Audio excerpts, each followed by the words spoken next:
If you want to die cut a shape out, say for example this piece of packaging here, and we want to mask it out in the Visualis3R software, we need to create a mask layer. So basically the mask layer is a solid area, the shape of your design. So let me just bring that in now. So this area here is basically a fill. So just call the spot color mask. So basically let's just show that in a list view. So we have just a spot color called mask, and you just use the shape. So unlike doing it how you would do with a die line, so basically a die line is just a single line that goes around the outside edge, we do it the opposite way. It's a fill area. So we just put that and you set it to overprint or multiply on top of the artwork file, and then that way you'll be able to get that to mask out the shape. So it's as simple as that. Now let's just take a look at this file whilst we're here. Let's turn off the mask. So we also have a Duplo layer on there. So Duplo is a 3D sculptured varnish, and Duplo expects the separation to be black. So if we actually turn off the CMYK and the color logic layer and the crease and the die line area, that is the Duplo area.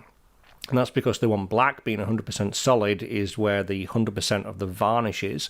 And if I was to put that at, say, I don't know, 50% in there, let's just say, give you a little demonstration here. If I put varnish at 100%, I get the 3D depth of the varnish and it's more raised up. If I put a tint of it down, it's not as raised up. It's more like a flat kind of varnish. So you can control the depth of it.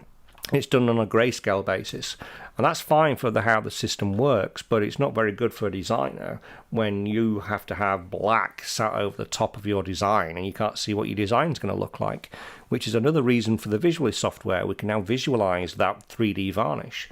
So we're going to demonstrate that now as well, and just to show you in here, we have the color logic separation. So the silver is going to be the foil area, all the white will be a white ink mask. So we save the file and we're going to take that into the Visualis software. So let's just open up the software. It's a file from our previous video. So let's just go and open up our test file. So this one was the honey packaging. Okay, so this is going to rip the file. So the file has been ripped into a PDF, from PDF into grayscale TIFFs. It takes a separation of each design.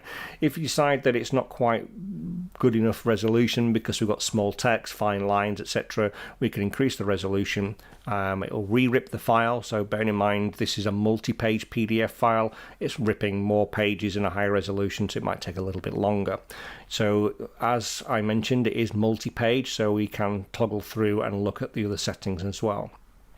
Now each page is independent, so anything that I set in this page is applied to this page. If I then move to page 2, everything resets. So do make sure that you save your defaults.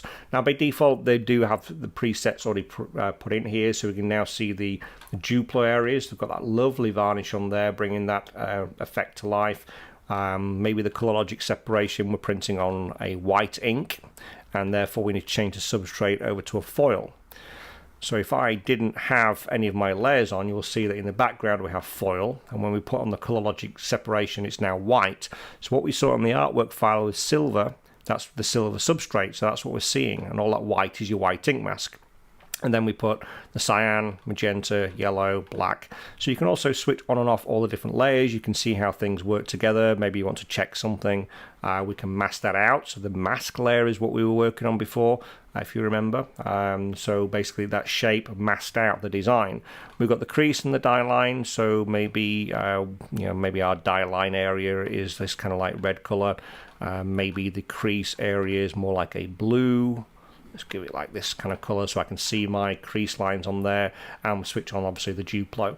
So we've now got a really nice looking effect. Obviously we can fine tune all those different types of layers if we want to do.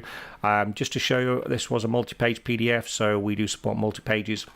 I'm just going to toggle that to page 2. It will retain the base default material and the orientation. We can change the orientation back and reset it if we want. So the base material is in place, so all we need to do is change that to white. and we should be then good to go on the color logic layer.